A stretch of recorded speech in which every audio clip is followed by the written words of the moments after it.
Good evening and welcome. Today is Yom HaShoah, Holocaust Remembrance Day, which serves as a memorial to the 6 million plus Jews who were murdered by the Nazis and their collaborators during World War II. Yom HaShoah falls every year on the 27th of Nisan on the Hebrew calendar. The Knesset in Israel formally enacted a law in 1959 proclaiming this day as Holocaust Remembrance Day.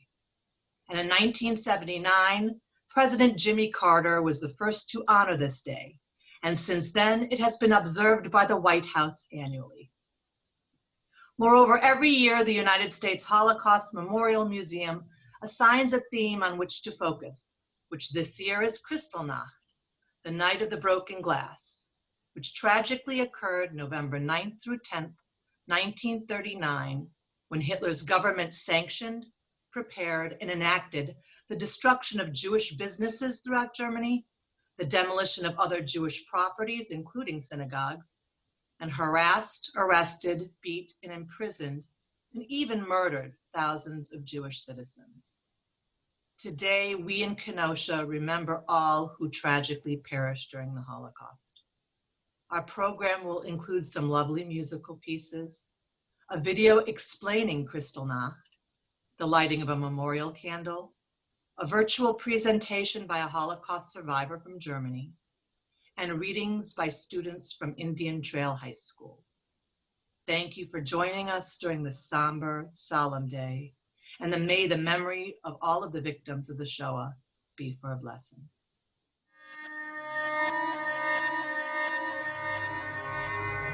I call the events of November 1938 a pogrom because they fall in the tradition of violent, state-mandated actions against Jews, specifically against Jews.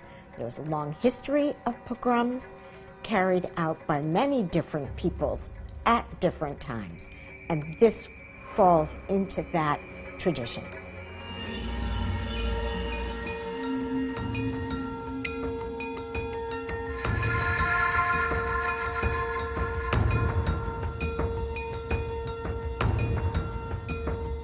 In early November 1938, a young Jewish man named Herschel Grinchman walked into the German embassy in Paris and shot the third secretary of the embassy. His parents were Polish Jews who lived in Hanover in northern Germany. They had been rounded up and they had been taken to the border between Germany and Poland, and the Germans had tried to push them, along with about 30,000 other Jews, across the border into Poland. The Poles had refused to accept them, and they stood, therefore, for several weeks in no man's land. Grinchman was desperately upset about what was happening to his parents, and that's what prompted him to go to the embassy and shoot this person as a way of drawing international attention to what his parents were experiencing.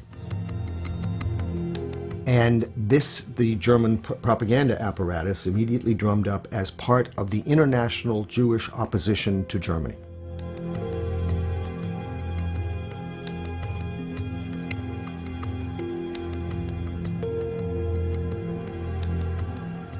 The Nazi newspaper, the Völkische Beobachter, published a report of this attempted assassination, and by November 8th, there were already wildcat attacks on Jews and Jewish property. So there was already stoking of popular resentment, hatred, and violence, street violence.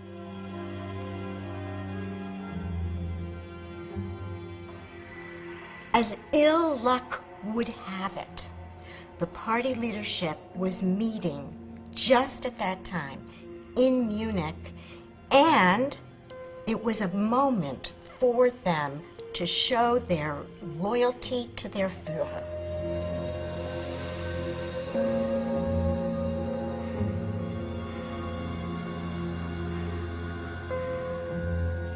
The party leaders wrote, telephoned, telegrammed the local party bosses across the country, telling them to attack Jewish property, and telling them that the police would not intervene, that the fire department would not quell the fires.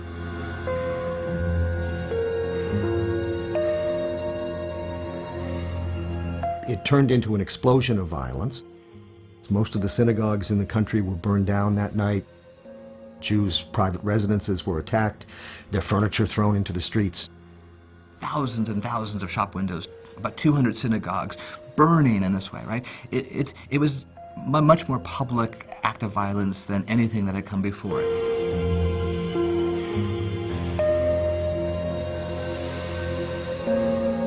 This was open, manifest violence occurring in the downtowns of every major city in some of the most prominent places within the community, and occurring to places that had hitherto been regarded as sacred. They burned Torah scrolls, they burned Bibles, they burned religious artifacts. They destroyed the very essence of what the synagogue represents. They also destroyed the economic infrastructure, looted, ransacked, broke the glass, and they arrested 30,000 Jewish men aged 16 to 60. And they did so for all to see. None could not see it, none could deny it.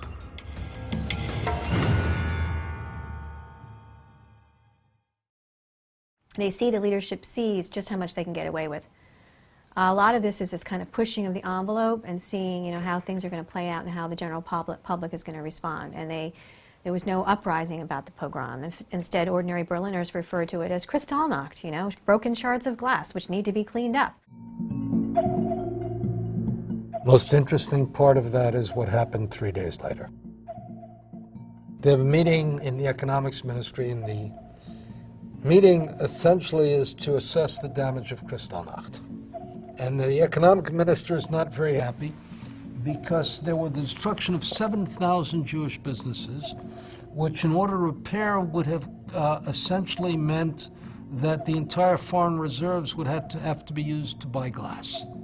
They then said, let's come out with a total fine of the Jewish people equivalent to the damage that had been done. And once that happened at the meeting, they decided, okay, let's go. Jews expelled from civil service. All businesses have to be transformed to non-Jews by January 1st. And the meeting concluded with the following cynical words: I should not like to be a Jew in Germany today.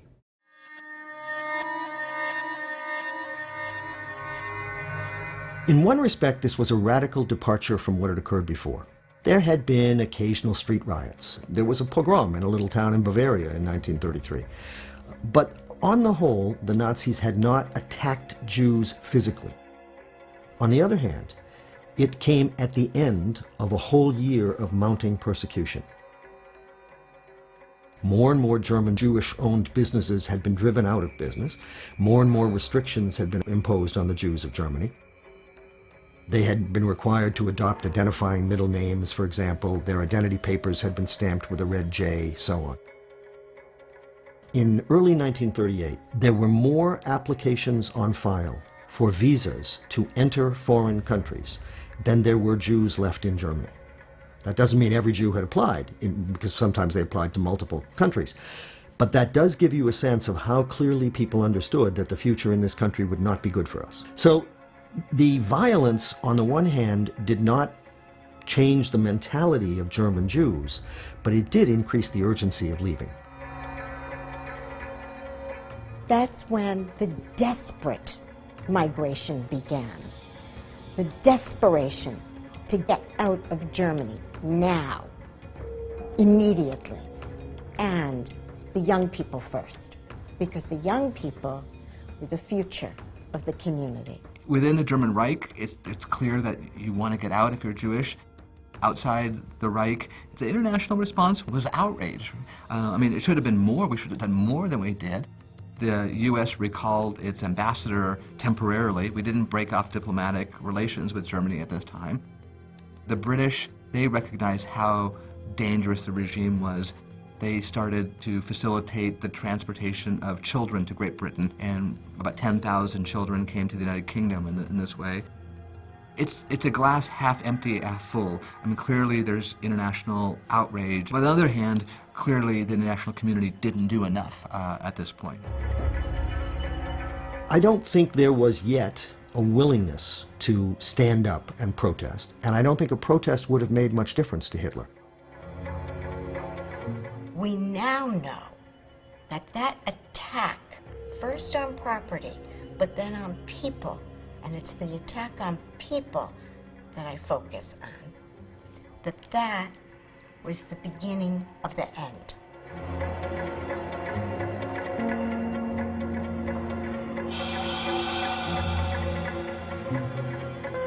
It was the end of any hope that Jews could have of living as Jews in Germany, and it was the transition to systematic violence, which ultimately became slaughter.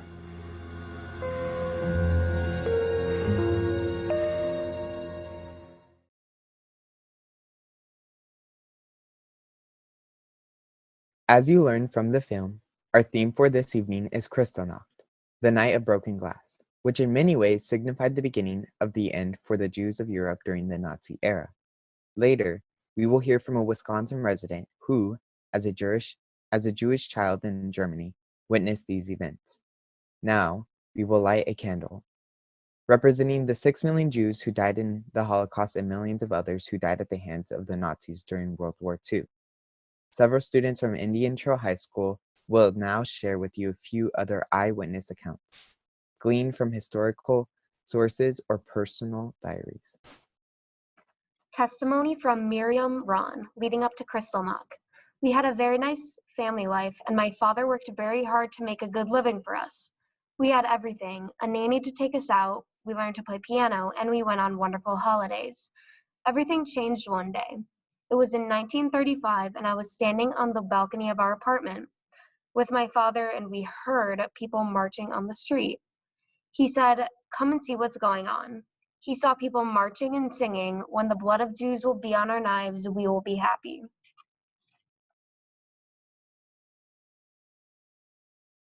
Other countries were watching. On November 15th, the U.S. Consul General in Stuttgart, Samuel Honecker, wrote to his ambassador in Berlin, "Of all the places in this section of Germany, the Jews in Rastatt, which is situated near Baden-Baden, have apparently been subjected to the most ruthless treatment. Many Jews in this section were cruelly attacked and beaten, and the furnishings of their home almost totally destroyed." An American eyewitness describing what he saw in Leipzig. Jewish dwellings were smashed into and the continents demolished or looted. In one of the Jewish sections, an 18-year-old boy was hurled from a 3-story window to land with both legs broken on a street, littered with burning beds and other household furniture. Jewish shop windows by the hundreds were systematically and wantonly smashed throughout the city. The debacle was executed by the SS men and stormtroopers, not in uniform, each group having been provided with hammers, axes, crowbars, and incendiary bombs.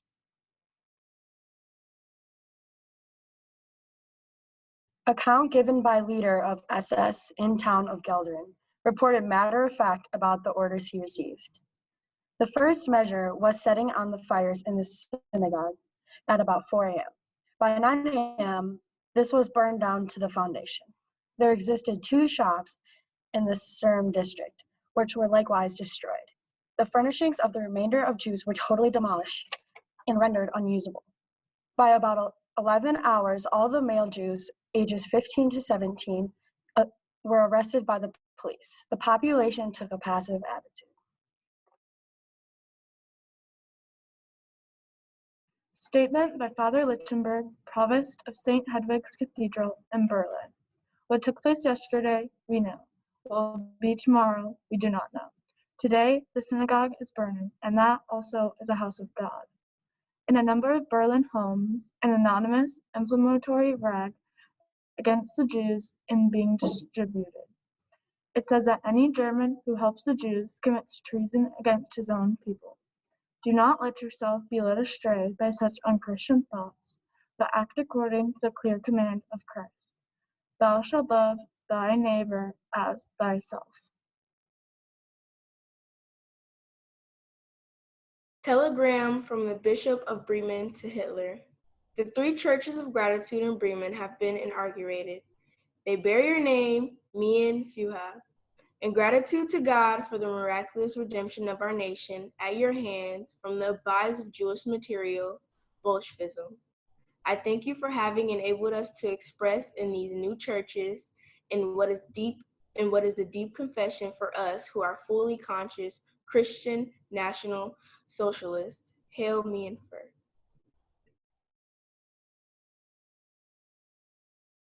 Testimony. I was called in the morning by a German Christian friend who told me that I shouldn't go out on the street. I told him that I will because I want to see what's going on. So he went with me, and we were standing right on the other side of the street, looking at the burning synagogue, at the prayer books laying on the street, the Torah scrolls laying on the street, burning. On both ends of the synagogue on the street were policemen standing and firemen. Nobody did anything to kill the fire. They just let it burn. They didn't do anything to save the synagogue or anything else. I listened to the comments, the laughter of the people among whom I was standing. I was very upset. My friend had to hold me back because I wanted to jump in and save at least the Torahs or a prayer book, anything. But he held me on both arms, trying to calm me down, not to start anything.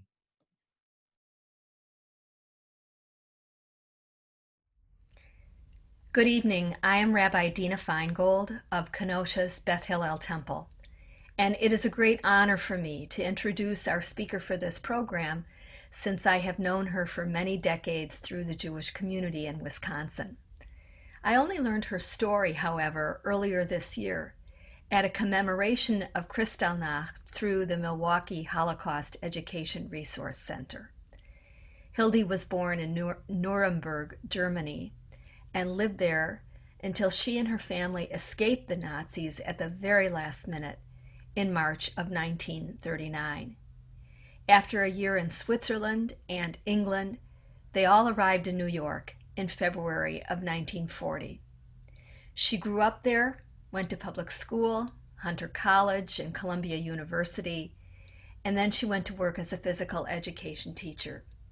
She moved to Madison, Wisconsin, to marry Julius, a biochemistry and genetics professor at the University of Wisconsin. And she has been a member of Beth El Temple in Madison since the 1960s, where she has made Madison her home. Thank you very much for honoring me by letting me speak with you on this very solemn day when we are remembering the 6 million Jews and 5 million others who perished in the Holocaust. This Holocaust began when Hitler took over the German government in 1933. But that isn't when anti-Semitism in Europe began. That began when the Romans captured Jerusalem in the year 70 of the Common Era and took a lot of the Jews with them back to Rome as slaves, and then took them along as they conquered most of Europe. We've been mistreated ever since. We've always been the other and have always been scapegoats, blamed for whatever catastrophe came along. Nobody, to my knowledge, has accused us of starting our current pandemic. In medieval Europe, they certainly would have. We've been almost totally exterminated in Europe a number of times before. When I read about this, it always seems miraculous to me that we continue to return and continue to survive. It's always amazing to me when I study the history of Germany's Jews, which is my history, that over and over and over again, we were thrown out of the place where we were living by some monarch, and some or many years later, allowed back in at the whim of another. We stayed around. I guess we had to live someplace and we had no place else to go. Many of us eventually went to Eastern Europe, Russia, Poland, Lithuania, Ukraine, and other places in search of a better life. Sadly, we know how that ended up. I'm saying all that not because I'm pretending to be a historian, which I'm not, but because I've been asked to tell my story and I wanted to put it into some sort of perspective. My family, along with many, many others, can trace the ancestors in Germany for hundreds of years. After the Enlightenment in the late 1700s, German Jews started to integrate into the greater German society. By the time I came along and Hitler came along, many Jews really felt they were Germans of the Jewish religion. They had adopted German values. Germany was their country. They had served in World War I. My father served in World War I.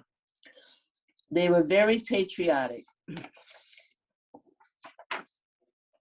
They didn't recognize the invisible wall between the Germans and the Jews.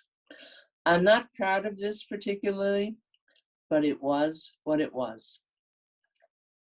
I also want to acknowledge that I understand that although what happened to my family was terrible, it was not nearly as terrible as what happened to the Jews in the concentration camps who had to die there, or a few survived there with eternal scars. It was not nearly as terrible as the fate of the Eastern Jews who were killed only days after the Nazis marched into their towns and villages. What happened to us was awful, but compared to the 6 million, or to the suffering in the camps, or compared to the Jews who lived in the East, it was nothing, and I know it. I was born in Nuremberg, Germany in September 1928. I had an older brother, Henry, at that time called Heinz, and a large extended family which included grandparents, aunts, uncles, cousins, second cousins, and a lot of people whom I called aunt and uncle, but who were actually the friends of my parents. I had a little black dog named Shorty and a turtle named Camilla and a green frog. My early childhood was pretty idyllic. We lived in a beautiful house. My father had a wonderful job. My parents, though practicing Jews, were pretty well assimilated into the German society, or so they thought. Life seemed wonderful. In first grade, I walked to the public school in our neighborhood and played with all the neighborhood kids. We learned the alphabet, but we didn't start with the letter A. We started with the letter H for Hitler. We learned Hitler, Hase, which means hare or a rabbit, Hose, which means pants, and Hut, which means hat. We had to draw pictures to go along with that. Since my name, Hildy, also started with an H, all of that was okay with me. By the time I was in second grade, Hitler was consolidating his powers and things changed drastically for the Jews of Germany. All the Jewish kids in Nuremberg had to go to the one Jewish school in town. The poor teachers there, all of them men, were used to dealing with 8 to 10 religious kids. They found themselves with 50 rambunctious kids in a class, squiggly kids of all stripes. Discipline was strict. The boys got spanked. The girls had to stand in the corner. I remember mainly the corner gym class, for which we wore black shorts and white t-shirts, and learning to speak Hebrew in that school. A friend and I took the streetcar to that school, and my father told us in no uncertain terms to sit quietly and never draw any attention to ourselves. This lesson has remained with me. We often saw the SA in brown shirts and the SS in black boots and black uniforms from the streetcar windows. Nuremberg was a central location for the Nazi Party, the place where they held their enormous rallies. The rally grounds were pretty close to my house. When they were empty, we roller skated over there on that vast expanse of cement. Nuremberg was also the home of Germany's most notorious anti-Semitic newspaper, Der Stürmer. Eventually, the neighborhood kids were not allowed to play with me anymore because I was Jewish. Neither they nor I really understood what that was all about. After a while, Jews were no longer allowed to eat in restaurants, go to movies or theater, go into many shops or parks. Signs, Jews unwanted here, Juden unerwünscht, were up everywhere. Jewish doctors could only see Jewish patients. Non-Jews below a certain age couldn't work for Jews.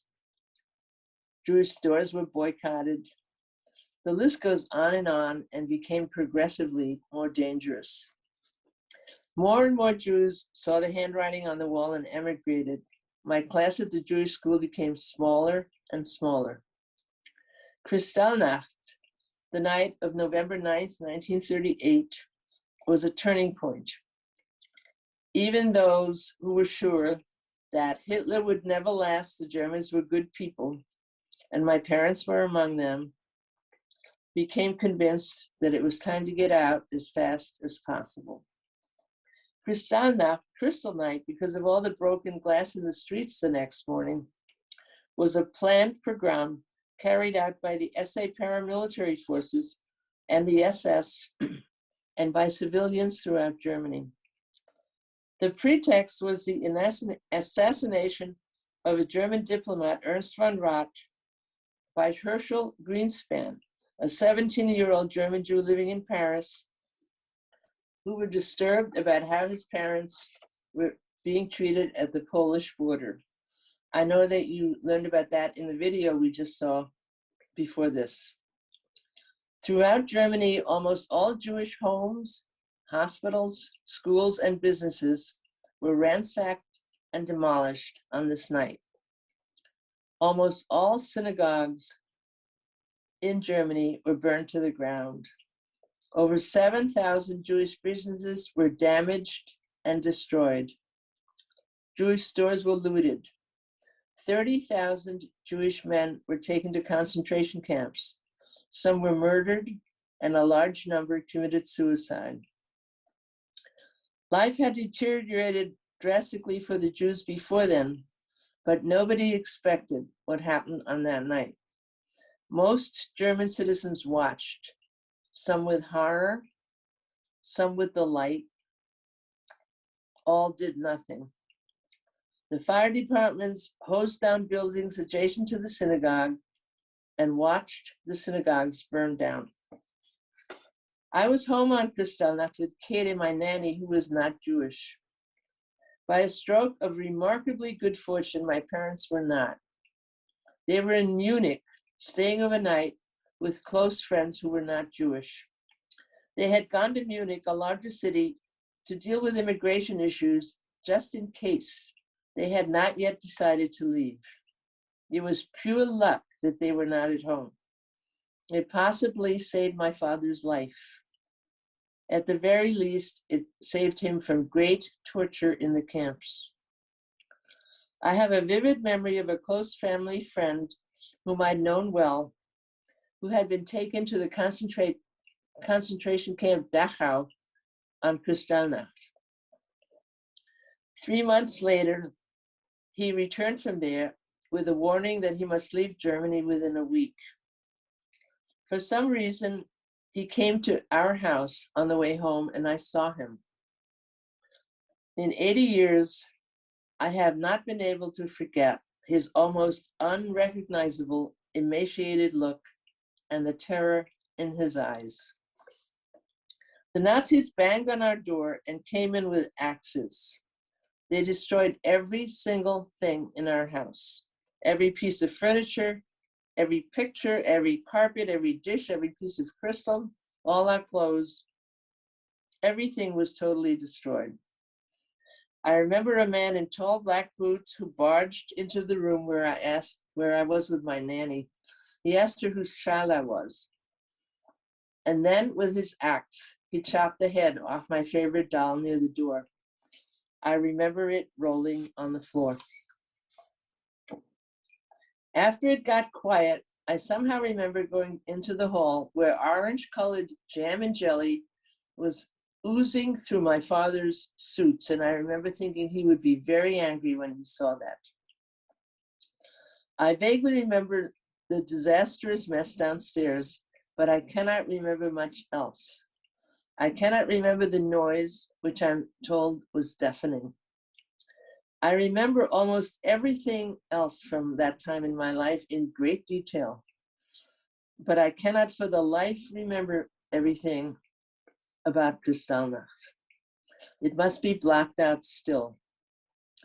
I have often considered getting hypnotized to try to get it all back, because it would be so important to know it all, but I've been afraid to do that. The next morning, my mother rushed back to Nuremberg on the Autobahn, packed some sort of suitcase for me, and we raced back to Munich.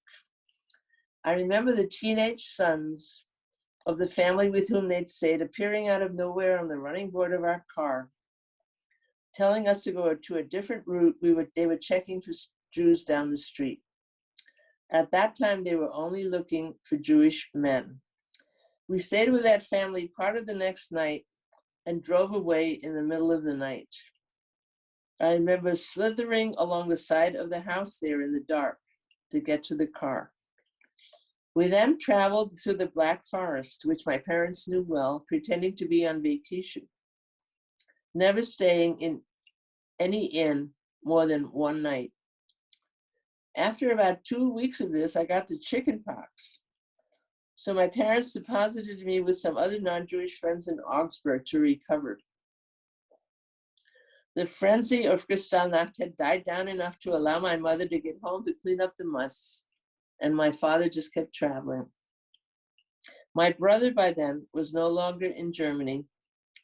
My parents had sent him to a boarding school in Switzerland about a year earlier. After 3 months, many of the men who had been taken to the camps were released and warned that they must leave the country within a week.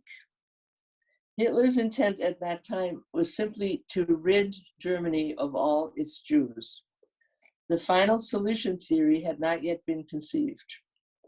My father eventually returned home, and my parents were managed to get the necessary papers. They were lucky because they had relatives in New York and could get an affidavit and the other papers they needed to come to America, which was difficult. That's what we were hoping to go, because my mother's twin sister and her family had already gone there in 1936. We could not do this immediately because we had to wait for our quota number to come up. America's immigration policy at the time was based on a quota system. A certain number of immigrants were allowed to enter the U.S. each year from each country. The United States government did not change this policy, even after they were made aware of the plight of Germany's Jews. My mother had some things repaired and packed them into a lift, a large crate, to take to America.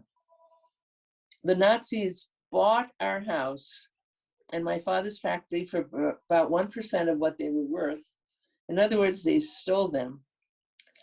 And they confiscated most of the things my mother had repaired, declaring them to be German cultural items. Our lift actually made it out of Germany to Antwerp, in Belgium, on its way to the United States. But then World War II started, and the harbor at Antwerp was bombed by the Allies at the beginning of the war. So the lift never made it onto the ship and is probably still sitting there in the bottom of the harbor.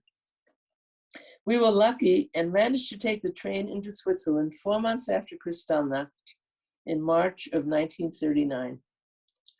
My mother told me how terrified she was that at the last minute they would find something wrong and not let us out. Or worse, they would find something wrong with one of us and only let some of us out. But we made it. Years later, I reenacted that train ride with my husband and teenage children. We stayed with my father's cousin in Switzerland for several months, and then along with my brother, who had left his school, went to England to wait for our American quota number to come up so that we could join my mother's twin sister in New York. We had relatives in England who helped us while we were there. We were in England 8 months. And during that time, Germany had invaded Poland. Britain and France had declared war on Germany, and the London Blitz had begun. London was bombed every night. Children were evacuated out of London, and families all over England took them in to keep them safe. We were living in Eastbourne, a little town in the south of England in Sussex at that time. I went to school there, and one of those children, Gwenda, who had been evacuated from the London Blitz, became my closest friend in England. My other friend was Tony, our landlady's son, who showed me how to play on the very stony beaches of the English Channel. We left Liverpool for America in February 1940, sailing across a dangerous Atlantic Ocean where submarines were already prowling. We sailed in a zigzag course in a convoy, and all the ships in the convoy were blacked out at night. We arrived in New York 10 days later on a foggy morning. Someone who had seen us at the American consulate in London and had arrived in New York some weeks earlier had called my aunt to tell her that they had seen us and that we might be coming on the next ship. But security was tight and nobody knew when the ships were coming in. But my aunt went down to the docks every single day just to check if anything had happened. So she was on the dock the day the ship pulled in, although there were very few other people on the dock. All the passengers were at the rail, and my mother and my aunt saw each other. They could not take their eyes off each other. We were one of the very last people to get off that ship. My once close larger family was, and by now, and still is, scattered all around the globe, living in whichever country would take them in. Along with the US, this included Canada, Chile, Brazil, Argentina, Peru, and South Africa. Some didn't make it out and perished in the camps. Hitler started gassing the Jews in 1941. Early in 1941, my brother was drafted into the American Army and sent back to Europe as an interpreter. He spoke German, French, and English. My cousin was also drafted and did the same thing. Both came home safely after the war. I did the rest of my growing up in New York City, graduated from Hunter College, and became a physical education teacher.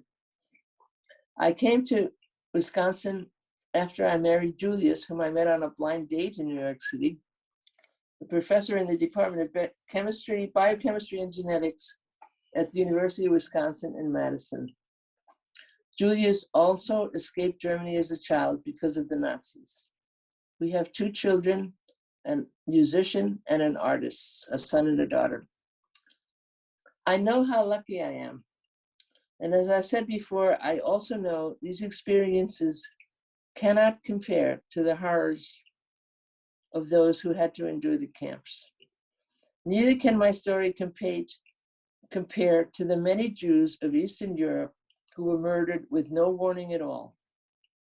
It was what it was for all of us. I know all that, and I have never forgotten it.